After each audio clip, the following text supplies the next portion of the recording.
Boy, G Cornette boxing. You know I'm not fighting, right? Excuse me? I'm not fighting. Oh, but you said you fought before, right? How excited are you for this moment, you know, for your son? I'm very excited for my son and enormously proud. Enormously proud. What did you think about the first fight? Seeing him in there with a legend, how'd you think he'd do? Honored. We were honored to be there. He was honored to be with Floyd Mayweather. We were honored to be in that orbit. Unfortunately, it didn't work out the way we would have wanted it to work out. But we believe this time around, when we have this chance to do this redo, we believe it's going to work out our way. Right. How have you been able to help him from a boxing standpoint, being that you're his manager? You help him train as well. I'm really not his manager, I'm his father. So I try to help out the best I can. I guess some of those managerial duties fell on my lap. Good to see you. How you feeling? You okay? So we try to do the best I can as his father. Any advice you got for him that you could share with the public? Go to war. Go to war. Wage war. How proud does he make you? You know, being in there, seeing your son. Because I mean, just as a father, how? It's not what I would have not wanted my son to do this. Again, as I had said earlier, it's not the profession I chose for my boy. He chose it for himself, and it's his dream. The excitement, you can see, the way he answers his questions. He wouldn't want to be anywhere else. And the simple fact, how often can a fighter that in his pro career, his amateur career MMA, his pro career in MMA, very successful, but after only having 2 pro boxing matches, to be in with the great Floyd Mayweather? Come on.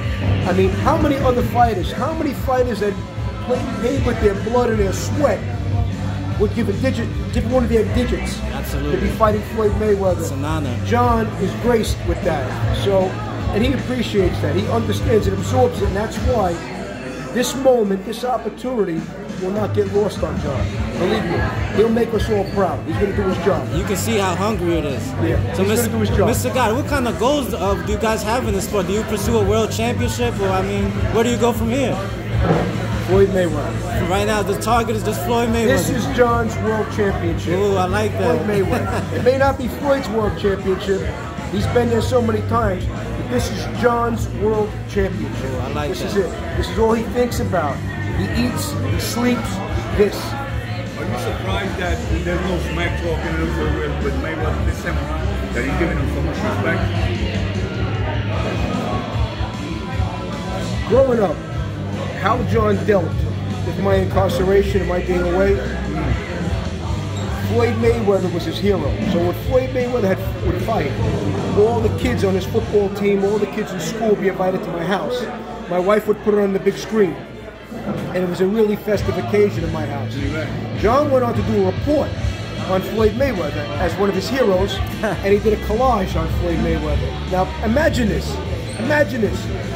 22 years ago, to do a report on Floyd Mayweather, to do a collage on Floyd Mayweather, and to be sitting here today, and now you're at a press conference and you're about to fight Floyd Mayweather. That's amazing. How amazing is that? How spectacular? How surreal? Were you and your father a boxing fan? I mean, did you tremendous boxing fans. And my dad was, when my dad was a free man, he was home. There was no UFC. So boxing was it. Combat sports were boxing. That's what it was. So whenever any of the great fighters, one of my father's favorite fighters was Julio Cesar Chavez. Wow. One of my father's favorite fighters. So when Chavez fought, our whole social club stopped. We watched. Always. When any of the great Italian fighters, Vito Antuofermo, when he fought, we all stopped and watched. When Vinny Pazienza would fight, we would stop and we would watch. So we would watch all the events, but there were certain select fighters that my father adored and loved. He loved their heart and their drive, and he would demand that we stop and watch.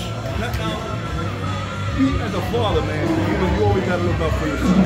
How much money are you willing to let your son take in case things don't go his way? It's a great question, and we had a long conversation about that. My son and I had a long conversation. And the conversation is, John, you know who you're fighting and you know what to expect. Okay? And he says, yes, Dad, I get it. I said, when you make a declaration like you did last fight, kill or be killed, your grandfather made that statement, he meant it. He made it in a statement where he talked about the United States government. When the government goes to war with me, meaning my father, saying John Gotti, I raise the black flag. I ask for no quarter and I give no quarter. That's the way it is. Kill or be killed. You uttered those words. You didn't follow through on those words. It's got to mean something.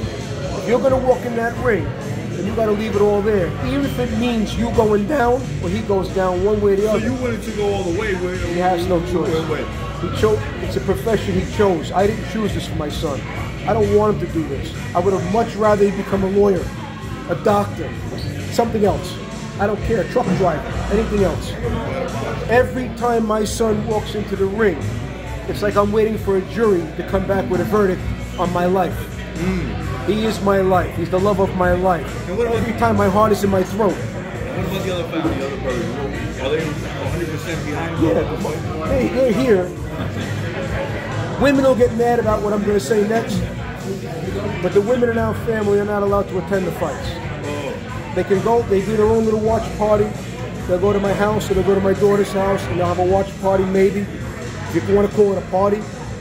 But we travel as men, we travel as a unit, we're going to war. We're not having fun, we're not going out to dinners, we're not going out for drinks. When we hit Mexico, when we arrive in Mexico on the 14th, we go with a mentality of war. We're not going to have a drink. I won't be having any Johnny Walker. I won't be doing anything like that. We'll be training. We'll be moving forward. Boots on the ground until our job is done. And when the job is concluded, good, bad, or indifferent, then we'll have that cocktail. Then we'll have that drink. If he does win, what's next? Sorry? If John wins, what's next for John then? You to continue? On to the next one. If John wins, you said if John wins, I say John will win. And I tell you this, he'll be on to the next event. Maybe Floyd again. Trilogy. Maybe somebody else. Who knows? Because I watched this kid grow as a man. And what I was alluding to when I made a statement earlier about the Henry Mills fight, his very first amateur MMA fight, is he could have very easily been knocked out in the second round.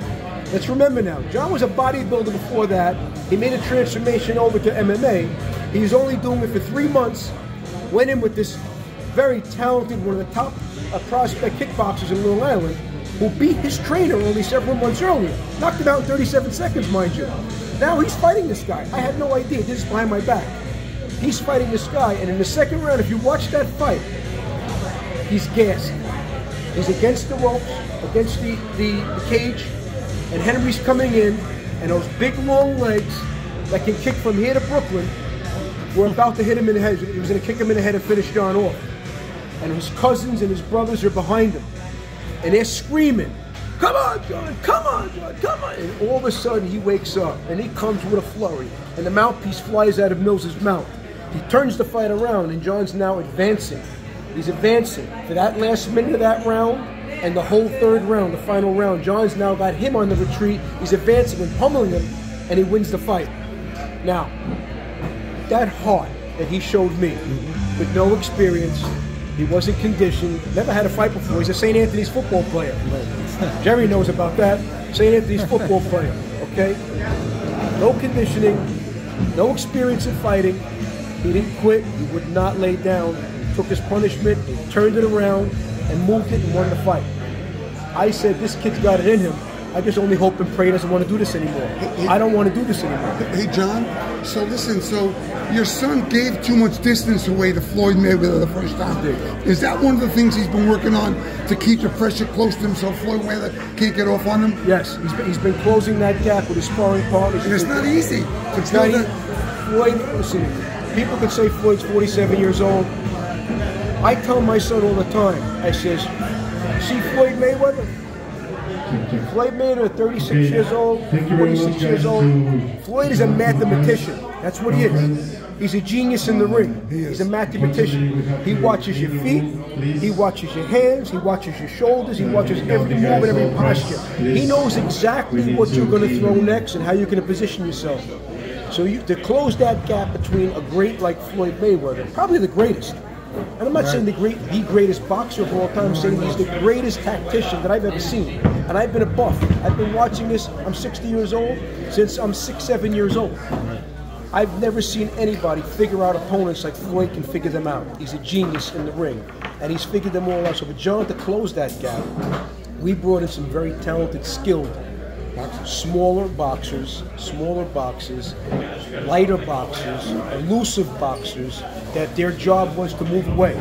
John, did the body shots hurt him, your son? Can he take that away from Floyd Mayweather by cutting that distance down to take away the sting of those body shots that he took the whole Floyd fight? throwing on John or John throwing on Floyd? No, Floyd threw on John. A lot of body shots. A lot of body shots. But you know what? Not one of them phased him.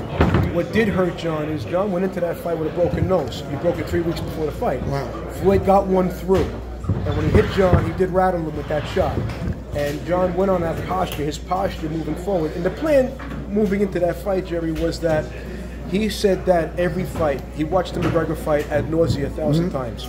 And Floyd could have knocked out Conor probably any time he wanted to. It's just his poise, and you as a professional boxer, you're one of the greats, you observe things and you see things and you say, he's playing with him. He knows he's just going to figure him out. He's going to look for a comfortable spot and he's going to leave. He came to fight you, guy. He fought from the beginning. And when watching the McGregor fight, though, we said it.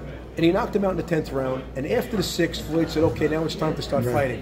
He took and exhausted McGregor. Right. So John, watching that fight ad nauseum too many times, said, Dad, for the first 2 rounds, he's much smaller than me, he can't hurt me. I'm going to take whatever he can bring, and then I'm going to turn it on him. Just so I'm going to conserve my energy and move forward. And I'm saying, John, if you're able to withstand the punishment, then it's not a bad, tactic to employ. However, I'm not quite sure if you want to do it with this guy. You're much bigger. Don't tell nobody. Don't tell nobody this. I want you to go. I want him to go right after him. And John says, no, I got this figured out. I got it done. Are you going to be in the corner? And that's why, no, I never. In fact, I wasn't even going to be up here. You did a great job. If Floyd's trainer was here, I was going to sit. I was going to have Derek Panzer up here, but his manager came in, so I wanted to leave my son. I wanted him to have my son be by himself. John, Nice to see you, John. Pleasure, Jerry. Always to see you. John, aren't you worried that if you beat Mayweather, then they're going to say, oh, you just beat a washed-up 36-year-old? Floyd Mayweather could never be washed up. Floyd went to great pains. Every time I speak to James McNear, and I'm close to James McNear, Floyd's training. He's always training. He's always training. He trains at 6 in the morning. He trains at midnight. We did Zoom calls. I hear in the background. I said, James, where are you now? He says, I'm in Vegas. You're in Vegas. Okay. I says, can I ask you a question? I said, it's 2 o'clock in the morning here in New York. You're 3 hours behind us. Yeah. So I hear, what are you, Jim? He goes, yeah, look, you'll turn it and you see Floyd in the ring. Now, Floyd's in the ring at 11 o'clock at night. This guy's always training. He's a die-hard boxer. It's in his heart. It keeps his blood pumping. It keeps him moving forward. He's never not in condition. And he did, and what I said was accurate. You do the CompuBox on the first fight, in 2 minutes of any first round of any fight Floyd Mayweather has ever fought in his life, he never threw more punches than he threw against my son John. And that shows he still has it. We got to run, man. Be safe, man. Thanks, guys. Thank you. Got it. Excuse me.